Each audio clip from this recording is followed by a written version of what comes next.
وعلى رسوله الأمين وعلى آله وصحبه أجمعين ومن تبعه بإحسان إلى يوم الدين أما بعد فأعوذ بالله من الشيطان الرجيم وإذ قال موسى لفتاه لا أبرح حتى أبلغ مجمع البحرين أو أمضي حقبا۔ محترم حضرات، کل کے درس میں ہم نے سورہ کہف کی روشنی میں غار والوں کا واقعہ آپ کے سامنے بیان کیا۔ سورہ کہف میں اللہ تبارک و تعالی 3 اہم اور عظیم واقعات بیان کرتے ہیں۔ ان میں سے دوسرا واقعہ آیت نمبر 60 سے 80 پر 2 تک اللہ تعالیٰ نے اس واقعے کو بیان کیا ہے۔ موسیٰ علیہ السلام اور خضر علیہ السلام کا مشہور واقعے کو بیان کرنے کے بجائے اس واقعے سے 10 اہم نصیحتیں واقعے کو سامنے رکھ کر آپ کی خدمت میں مختصر ہم بیان کر کے اپنی گفتگو ختم کریں گے۔ اور سبحان اللہ، واقعہ ایسا ہے کہ خود ہمارے نبی صلی اللہ علیہ وسلم نے صحابہ کے سامنے اس واقعے کو بیان کیا۔ صحیح بخاری کی حدیث ہے، اللہ کے نبی صلی اللہ علیہ وسلم نے فرمایا کہ موسیٰ علیہ السلام خطبہ دے رہے تھے۔ خطبہ کے دوران ایک بندے نے سوال کیا، اے موسیٰ بتائیے اس روئے زمین میں سب سے زیادہ علم رکھنے والے کون ہیں؟ تو موسیٰ علیہ السلام نے کہا کہ میں۔ جواب تو بالکل صحیح تھا، کیونکہ روئے زمین میں انبیاء کو جو علم ہوتا ہے وہ سب سے الگ ہوتا ہے اور سب سے زیادہ ہوتا ہے، لیکن انداز، تعبیر اور مقام کے حساب سے یہ جواب اللہ کو پسند نہیں آیا۔ لہٰذا اللہ تبارک و تعالیٰ نے موسیٰ علیہ السلام سے کہا کہ اے موسیٰ، تمہارا یہ جواب غلط ہے۔ تم نے جو کہا کہ روئے زمین میں زیادہ جانتا ہوں، کہا کہ نہیں، میرا ایک بندہ ہے جو تم سے زیادہ نالج رکھتا ہے، جو تم سے زیادہ علم رکھتا ہے۔ تو موسیٰ علیہ السلام کے اندر ایک شوق پیدا ہوا، اللہ سے آپ نے پوچھا، اے اللہ بتائیے کہ آپ کا وہ بندہ کون ہے جو مجھ سے زیادہ علم رکھتا ہے اور میں اسے ملاقات کرنا چاہتا ہوں۔ اللہ تبارک و تعالیٰ نے کہا کہ میرا وہ بندہ 2 سمندر کے ملنے کا جو سنگم ہے، جہاں پر 2 سمندر ایک ساتھ ملتے ہیں، وہاں پر تم میرے بندے سے ملاقات کر سکتے ہو، اور اس کا طریقہ یہ ہے کہ تم اپنے ساتھ ایک مچھلی لے لو۔ پورا واقعہ آیت نمبر 60 سے 80 پر 2 تک پڑھیے، اللہ نے اس پورے واقعے کو بیان کیا ہے۔ اپنے ساتھ ایک مچھلی لے لو اور اسے اپنے تھیلے میں رکھ لو اور چلتے رہو، جہاں مچھلی گم ہو جائے وہاں پر تم میرے بندے سے ملاقات کرو گے۔ تو موسیٰ علیہ السلام ایک مچھلی آپ نے لیا اور تھیلے میں ڈال لیا، اور اپنے ساتھ آپ کے خادم یوشع بن نون، جو بعد میں نبی بنائے گئے علیہ السلام، آپ کو لے کر نکلے۔ اور جیسے آگے بڑھتے گئے تو ایک چٹان کے پاس دونوں نے آرام کیا اور تھیلے کو رکھ دیا، اور دونوں کو نیند آ گئی، اور اسی نیند کے دوران مچھلی کے اندر حرکت پیدا ہوئی اور مچھلی تھیلے سے باہر نکلی، اور سامنے سمندر تھا، اس سمندر میں اس نے اپنا راستہ بنا لیا اور مچھلی اندر چلی گئی۔ اور جیسے نیند سے بیدار ہوئے، اٹھتے ہی فوراً دونوں آگے بڑھنے لگے اور تھیلا بھول گئے، اور آگے بڑھتے گئے پوری رات چلے، اور صبح سویرے جب تھکان ہوئی، اللہ کے نبی نے فرمایا بیان کرتے ہوئے واقعے کو، جب تک اپنی منزل ٹارگٹ تک پہنچنا تھا تو وہاں تک کوئی تھکان موسیٰ کو نہیں آئی، اور جب پار کر دیے تب آپ کو تھکان آئی، تب آپ کو بھوک لگی، تو آپ نے اپنے خادم اور ساتھی سے کہا کہ کھانے کا کچھ سامان نکال دو۔ تو اس موقع پر انہیں یاد آیا کہ وہ بھول گئے تھے کہ میں تو جس چٹان پہ ہم آرام کیے تھے وہیں میں تھیلا بھول گیا۔ پھر سبحان اللہ قدموں کے نشانات کو دیکھتے ہوئے آئے، اور سبحان اللہ اسی چٹان کے پاس حضرت خضر علیہ السلام بیٹھے ہوئے تھے، جو اللہ کے ولی تھے، جو اللہ کے بزرگ تھے۔ صحیح قول کے مطابق آپ نبی نہیں، بعض لوگ سمجھتے کہ خضر، بعض لوگ اسے خضر پڑھتے، بعض لوگ اسے خضر، صحیح تلفظ جو ہے خضر نہیں، وہ خضر ہے۔ وہ تو خضر علیہ السلام یہ اللہ کے نبی نہیں تھے، اللہ کے ولی تھے، اللہ کے ایک نیک بندے تھے۔ پھر علیہ السلام کیوں بولتے ہیں؟ کیونکہ آپ جانتے ہیں کہ پچھلے زمانے کے جو نیک لوگ ہیں ان کے ساتھ جہاں انبیاء کے ساتھ ہم علیہ السلام کہتے ہیں، ویسے نیک لوگوں کے ساتھ بھی علیہ السلام بولتے ہیں۔ آسیہ علیہ السلام، مریم علیہ السلام، حالانکہ یہ سب نبی نہیں ہیں، نیک لوگ۔ علیہ السلام کا مطلب کیا ہے؟ ان پر سلامتی ہو، ان پر سلامتی ہو۔ اور رضی اللہ عنہ کا مطلب اللہ ان سے راضی ہو جائے، اور صلی اللہ علیہ وسلم کا مطلب اللہ تعالیٰ کے درود و سلام ہو ہمارے نبی پر۔ رحمہ اللہ کا مطلب اللہ ان پہ رحم کرے۔ تو الگ الگ اصطلاح ہے ہمارے پاس۔ تو خضر علیہ السلام اللہ کے ایک ولی تھے، تو وہاں بیٹھے ہوئے تھے، بزرگ تھے۔ تو موسیٰ علیہ السلام نے جیسے خضر کو دیکھا تو سلام پیش کیا، تو سبحان اللہ، حضرت خضر کو تعجب ہوا، اس سرزمین میں سلام کہاں سے؟ کیونکہ کوئی مسلمان تو نہیں تھے وہاں پر، تو اسی لیے کہا کہ اس سرزمین میں سلام کہاں سے؟ تو موسیٰ علیہ السلام قریب ہوتے ہیں، جب وہ جواب دیتے ہیں خضر علیہ السلام سلام کا جواب، اس کے بعد اپنا انٹروڈکشن پیش کرتے ہیں کہ میں موسیٰ ہوں، بنی اسرائیل کا نبی۔ تو اس کے بعد دونوں کے درمیان گفتگو ہوتی ہے، اور موسیٰ علیہ السلام اپنا پورا ماجرا اور واقعہ بیان کرتے ہیں کہ میں نے ایسے خطبے کے دوران کہا کہ مجھے علم ہے، رب نے کہا کہ میرا بندہ ہے، کہ اس بندے کو آپ سے زیادہ علم ہے، میں آپ سے علم حاصل کرنا چاہتا ہوں۔ تو خضر علیہ السلام نے کہا کہ نہیں، آپ کا علم الگ ہے، میرا علم الگ ہے، اور آپ میرے ساتھ نہیں رہ سکتے ہو، کیونکہ میرے ساتھ رہنے کے لیے صبر چاہیے، اور آپ صبر نہیں کر سکتے۔ لیکن موسیٰ علیہ السلام نے اصرار کیا کہ نہیں، میں آپ کے ساتھ رہوں گا اور صبر کروں گا۔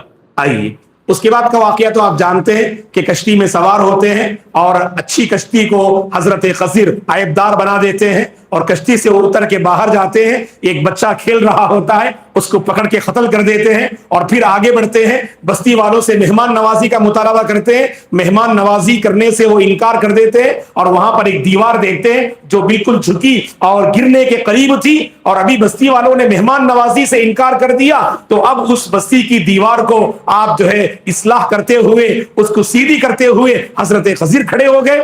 تو ہر معاملے میں حضرت موسیٰ کو پریشانی ہوئی، اور آپ کو بہت زیادہ گھبراہٹ ہوئی۔ یہ معاملہ کیا ہے؟ اچھی کشتی کو بے عیب بنا دیا، اور ایک اچھے بچے کو آپ نے قتل کر دیا، اور ایک دیوار جہاں بستی والوں نے آپ کے ساتھ احسان ہی نہیں کیا، اس بستی والوں کے ساتھ آپ دیوار کی اصلاح کر رہے ہیں۔ تو یہ واقعہ تو آپ جانتے ہیں۔ اب آئیے میں مختصر 10 لیسنز اس واقعے سے میں آپ کے حوالے کرتا ہوں۔ سب سے پہلی نصیحت، دوستو، ہر جاننے والے سے بڑھ کر ایک جاننے والا ہوتا ہے، کیونکہ جیسے ہمارے پاس علم آتا ہے تو کبھی بھی ہم غرور نہیں کرنا کہ میں ہی سب کچھ جانتا ہوں۔ جیسے جیسے علم بڑھتا ہے انسان کے اندر اتنی ہی عاجزی آتی ہے۔ آپ پھلدار درخت کو دیکھیں گے، آپ جو درخت پھلدار ہوتا ہے وہ جھکا رہتا ہے۔ تو گویا کہ علم والے کی پہچان یہ ہے اس کے اندر عاجزی آنا، وہ زیادہ گھمنڈ اور تکبر نہیں کرنا۔